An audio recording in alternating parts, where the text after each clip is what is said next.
José Manuel, como é que olhas para isto? É uma tempestade num copo d'água ou é a habitual vida infernal de quem passa do poder para a oposição? Bom dia, Carla, Bom dia. de novo. Olha, acho que são várias coisas ao mesmo tempo, não é? É um bocadinho a dificuldade de ser líder da oposição em Portugal, pelo menos nos primeiros tempos e sobretudo depois de uma longa passagem pelo poder, não é? Num período em que um novo governo, quando tem um problema, pode sempre dizer bem, isto já cá estava, não o resolveram nos 8 anos anteriores, não nos peçam para resolver em pouco tempo. E para isso digamos, Pedro Nuno Santos não tem tido antídotos. Depois eu acho que ele está a ser penalizado por aquilo que às vezes costuma chamar excesso de expectativas. Havia a ideia de que ele ia chegar, ver e vencer. Portanto, não venceu as eleições, isso já sabemos, não é? Podemos dizer que talvez não fosse fácil vencer as eleições, mas para todos os efeitos o Partido Socialista vinha de uma maioria absoluta, tinha uma grande vantagem e, portanto, perdeu por pouco, mas perdeu. Nas europeias recuperou um pouco? Mas nas europeias voltam poucas pessoas, aquilo é uma coisa, o número de deputados acabou até por ficar empatado, salvo erro, portanto, não foi por aí, não é? Não foi por aí. Portanto, e depois percebeu-se outra coisa, que é, ele tem de facto o controle do aparelho, portanto, e isso acabou de ser até confirmado por estas eleições para as distritais do partido, em que ele, não houve aqui ao além umas disputas, mas os pedronunistas, digamos assim, ganharam tudo, portanto não foi bem por aí, só que a negociação do orçamento correu-lhe muito mal e sobretudo ficou-se com uma percepção de que ele não sabe bem o que há de fazer com o Partido Socialista, não é? E não sabe bem o que há de fazer com o Partido Socialista no sentido de não saber bem se deve ter uma atitude de partido que fala com o PSD ou se há de ter uma atitude de partido que procura ao trance empurrar o PSD para os braços, as mãos, sei lá, o braço de urso preferidos do Chega. E isso até agora vai voltar a notar-se na Madeira, onde há uma moção de censura apresentada pelo Chega e o Partido Socialista prepara-se para votar a favor, o que não é um detalhe, porque as moções de censura têm sempre considerandos. Portanto, não são apenas dizer eu não quero que este governo continue. É um bocadinho mais, é dizer eu não quero que este governo continue e não me importo de votar por isso a favor de uma moção que tem uma forma, está redigida nos termos que naturalmente não são os meus. Esta questão tem vindo a ganhar uma outra dimensão e eu creio que isso também já esteve a ver com tudo aquilo que se passou no orçamento, tem vindo a ganhar uma outra dimensão porque o Partido Socialista sempre teve, eu diria, várias faces, mas sempre teve alguma coerência mais doutrinal, portanto foi um partido desse ponto de vista mais coerente ou mais homogéneo do que o PSD, que foi que sempre foi um partido com mais sensibilidades, mais ideologicamente menos fixo, onde coexistiam várias formas de pensar. O Partido Socialista não, sempre foi um partido assim bastante mais coerente desse ponto de vista, com sensibilidades diferentes, sempre as teve, mas que eram, a maior parte das vezes, em questões de detalhe. Sabíamos que havia e inclusivamente o alinhamento dos personagens variava muito, às vezes por razões que se percebiam que eram mais de pessoas ou de pele que outra coisa qualquer. E isso até voltou a acontecer agora nesta última eleição para a liderança, quando Pedro Nuno Santos, que não fazia gala em situar-se à ala esquerda do partido, que tinha tido um discurso repetido, congresso após congresso, e já desde os tempos em que ele era líder da Juventude Socialista, sempre a tentar colocar-se à esquerda do Partido Socialista, no limite a criticar o Partido Socialista e as lideranças. Pode-se dizer que quando se está nas juventudes isso às vezes acontece, quando se deixa de estar nas juventudes tende a desaparecer. Deixa-me fazer aqui um pequeno intervalo. Há uma frase famosa que é, não sei se é apócrifa se não, que é atribuída ao Willy Brandt. O Willy Brandt foi um grande líder dos sociais-democratas alemães, em que se diz que ele dizia que aos 20 anos era comunista, aos 30 socialista e aos 40 social-democrata. Sendo que entre socialista e social-democrata na Europa a diferença já é pouca, mas pronto, de alguma forma que a realidade o tinha moderado nas suas digamos, no seu idealismo, se dissermos isso, ou na sua dificuldade em ver como é que o mundo realmente se comporta. Bem, e isto tem acontecido com outros líderes das juventudes que, com o passar dos anos, vão pondo os pés na terra, por assim dizer.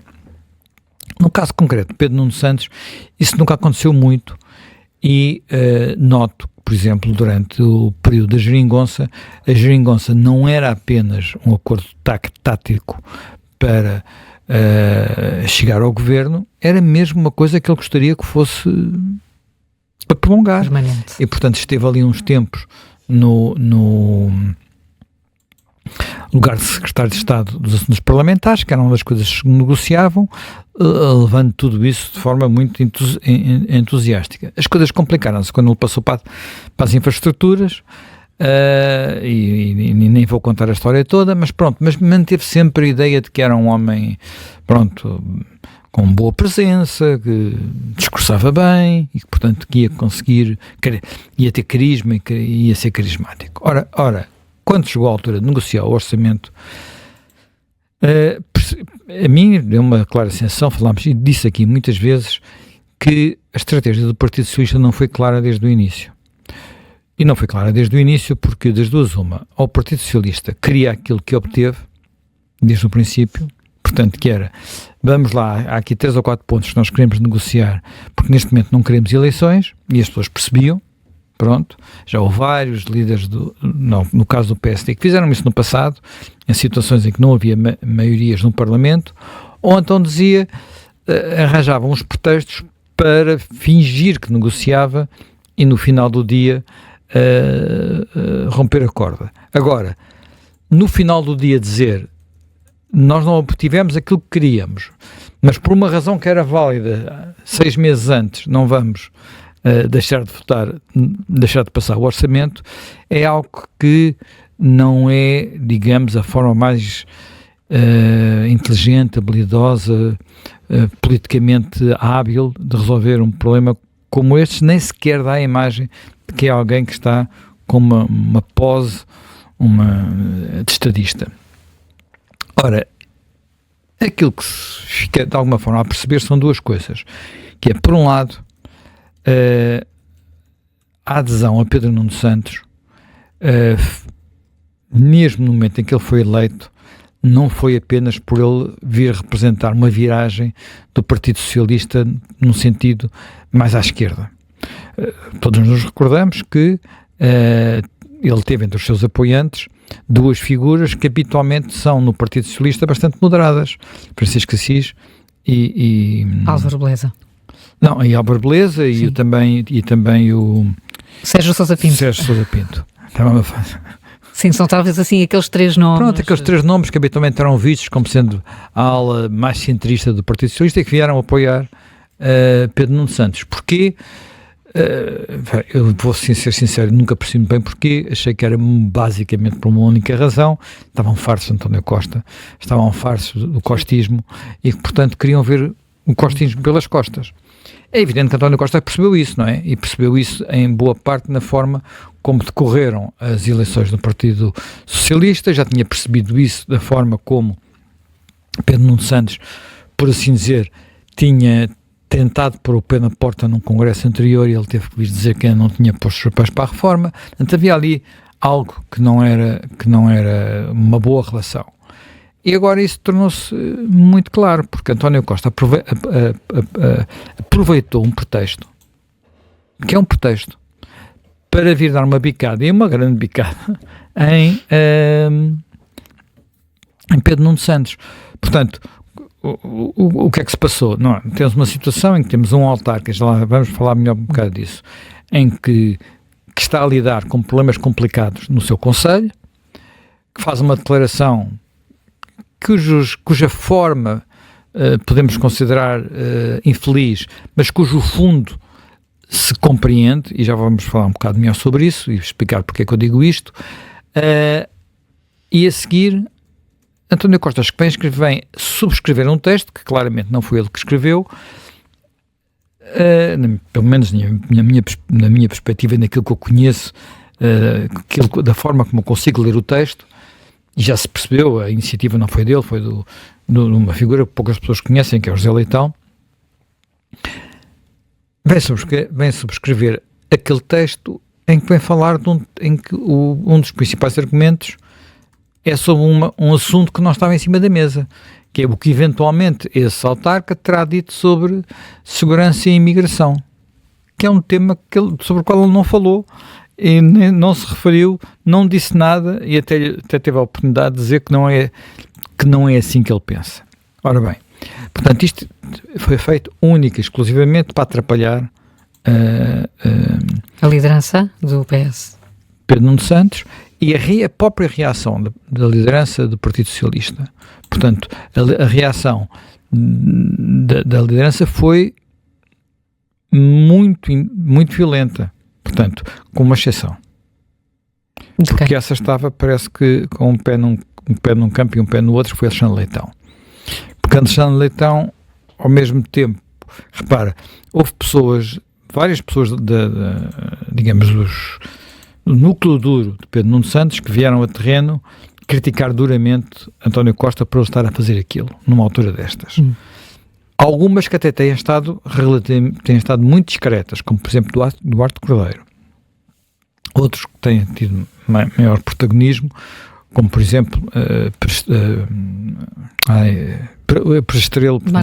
Marcos Prestrelo, que quer ser candidato à Câmara de Cascais, tem que manter ali também uma relação de equilíbrios internos dentro do partido. Portanto, temos uma percepção que isto é muito parecido começa a ser muito parecido com as questões do PSD, ou com aquilo que aconteceu muitas vezes ao PSD, mas que no caso concreto do Partido Socialista e de Pedro Nuno Santos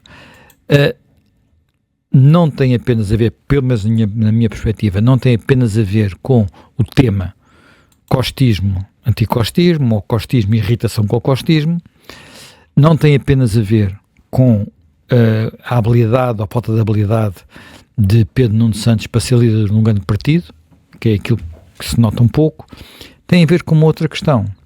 Tem a ver com aquilo que me parece cada vez mais evidente, que é a dificuldade que o Partido Socialista está a ter em lidar com o wokeismo. Pronto, para dizer as coisas de uma forma muito franca. O Partido Socialista, em muitos aspectos, do ponto de vista da forma de pensar, foi tomado, e muitos dos seus dirigentes intermédios, muita sua cultura, foi tomada pela cultura do Bloco de Esquerda ou parecida com isso. Portanto, e repara que há bem a dúzia de figuras que são das mais wokeistas que o partido tem, que estão sempre a falar. A começar por Isabel Moreira, por exemplo. E sempre com uma agenda que era a agenda do Partido Democrata nos Estados Unidos e que levou ao que levou a semana passada. Portanto, isto de alguma forma, uma reprodução em Portugal do mesmo tipo de fenómeno.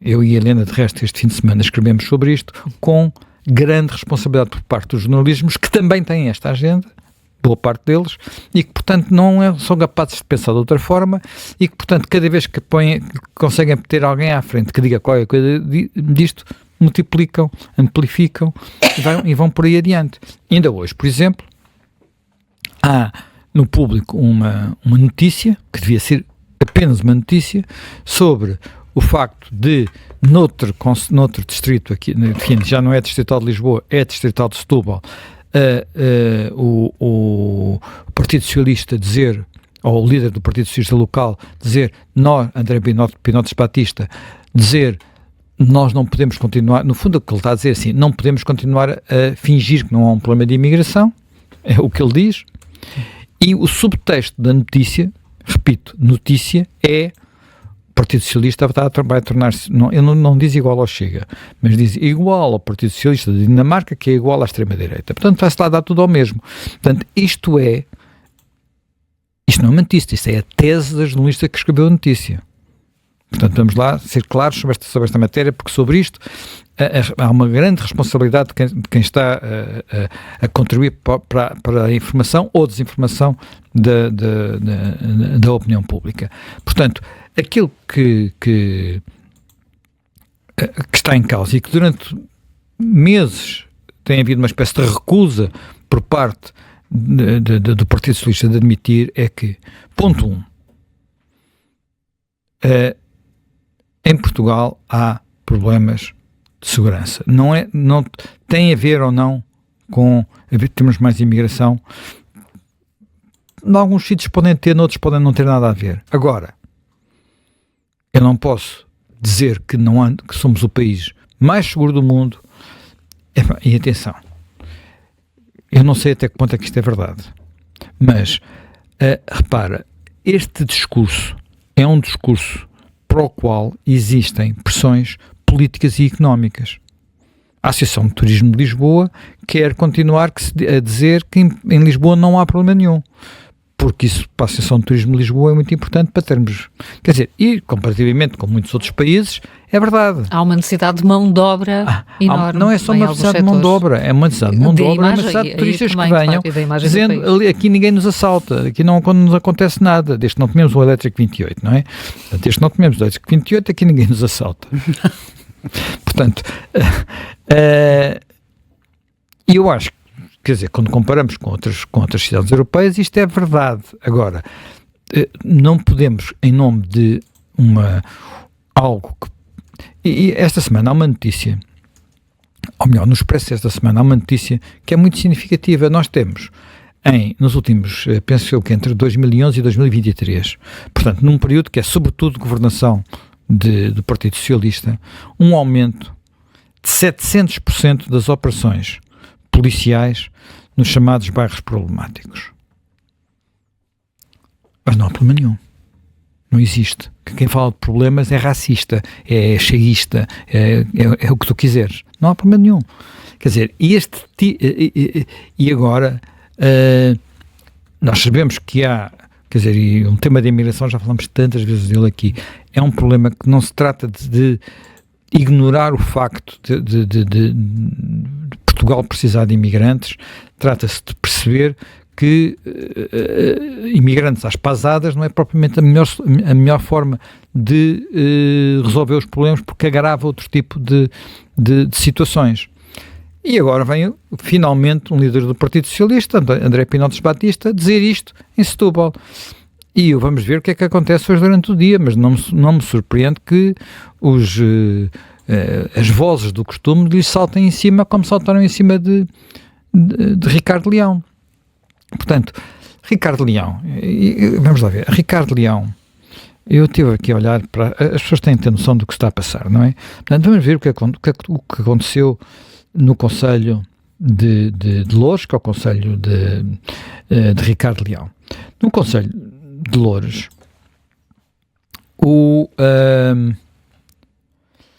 nas eleições autárquicas de 2021, portanto, as últimas, o Chega teve 7 mil votos. Nas últimas legislativas teve 22 mil.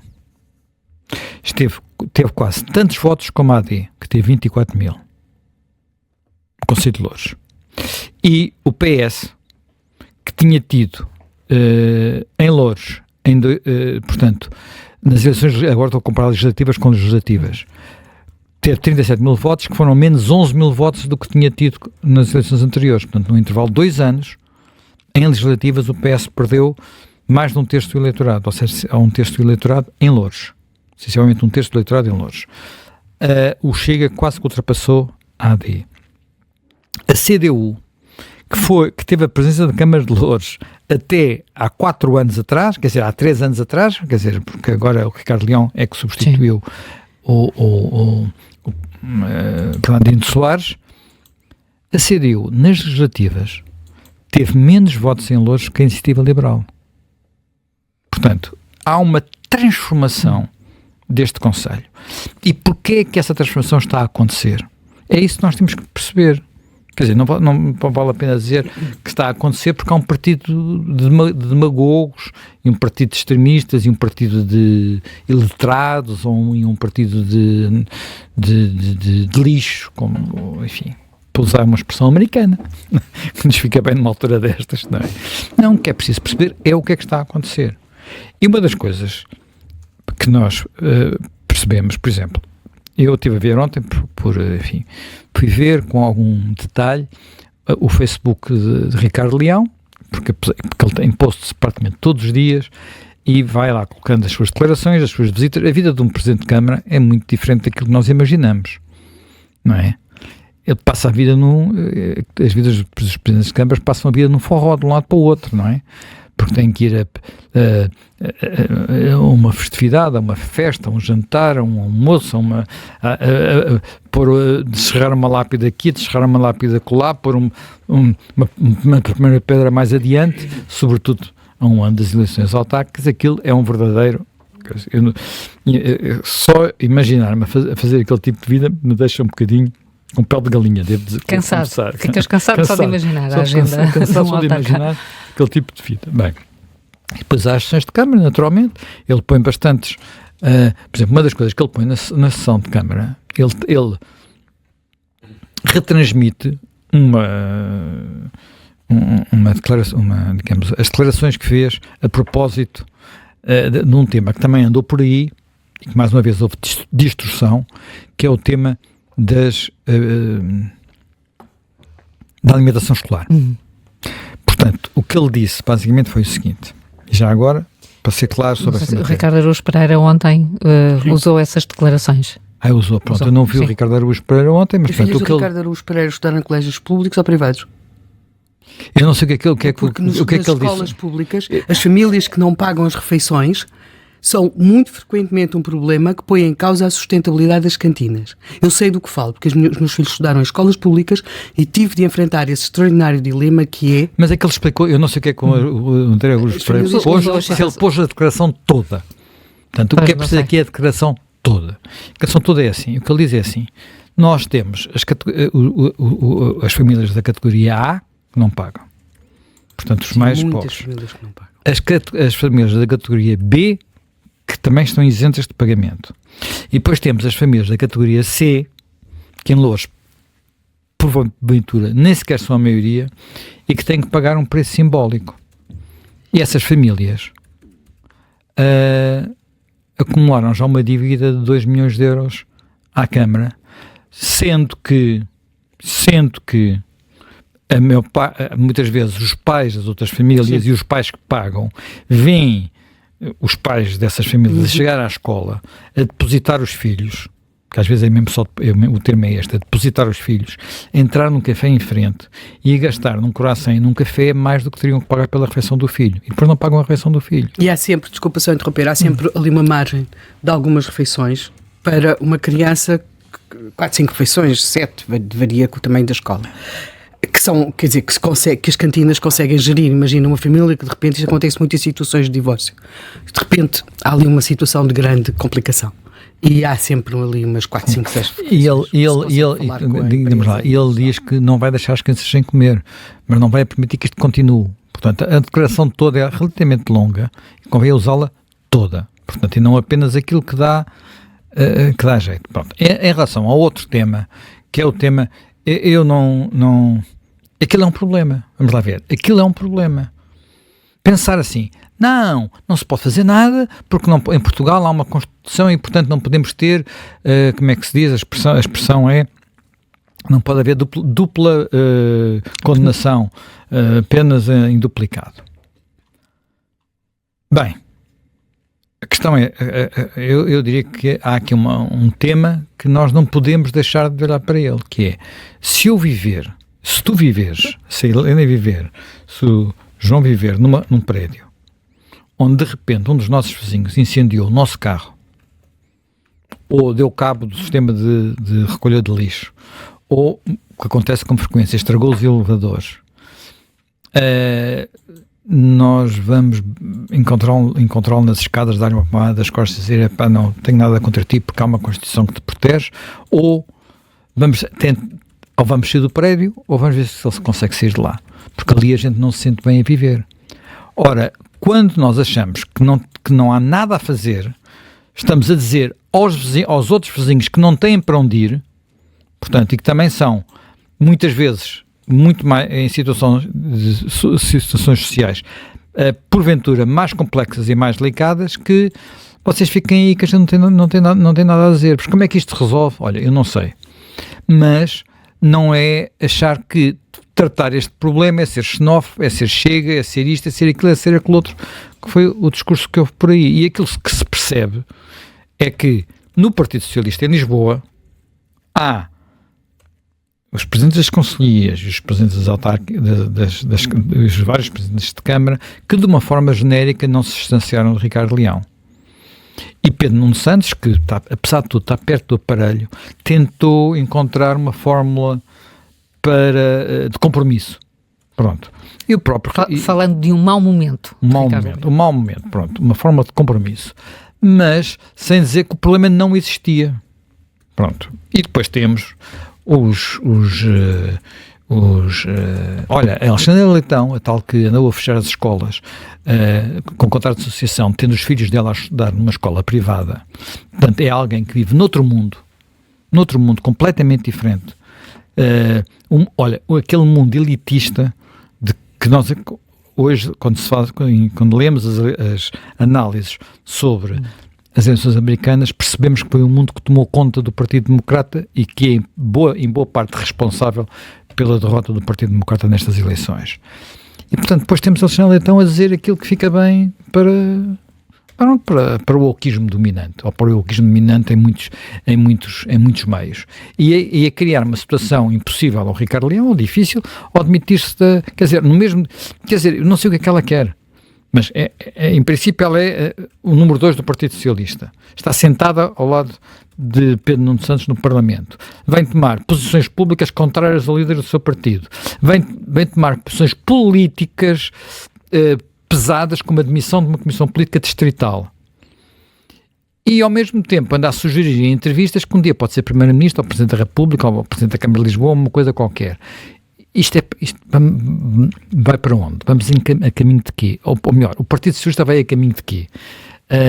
Porque há uma parte disto que é costismo e anticostismo, e portanto, e aí diz-se às vezes as coisas em função do jeito que dá, e há outras coisas que têm a ver com a hegemonia, ou não hegemonia, de um certo tipo de pensamento no Partido Socialista, que está a transformar o Partido Socialista naquilo em que se transformaram muitos outros partidos socialistas e que os fizeram desaparecer praticamente da Europa, de muitos países. Achar que isto não há muitas pessoas que dirão, o que é que para mim é igual ao litro porque eu não voto no Partido Socialista. Bem, o problema é que o Partido Socialista, para todos os efeitos, é um partido que permite equilíbrios em Portugal. E, portanto, se um dia lhe acontecer o que aconteceu ao Partido Socialista francês, ou aquilo que se arrisca a acontecer ao Partido Socialista espanhol, ou aquilo em que está em vias de acontecer ao Partido Socialista na Alemanha, as coisas não ficam iguais, ficam pior. Portanto, não é um tema que não nos diga nada. Aquele tema, como dizia assim, que não nos incomode, porque tem que de alguma forma também incomodar.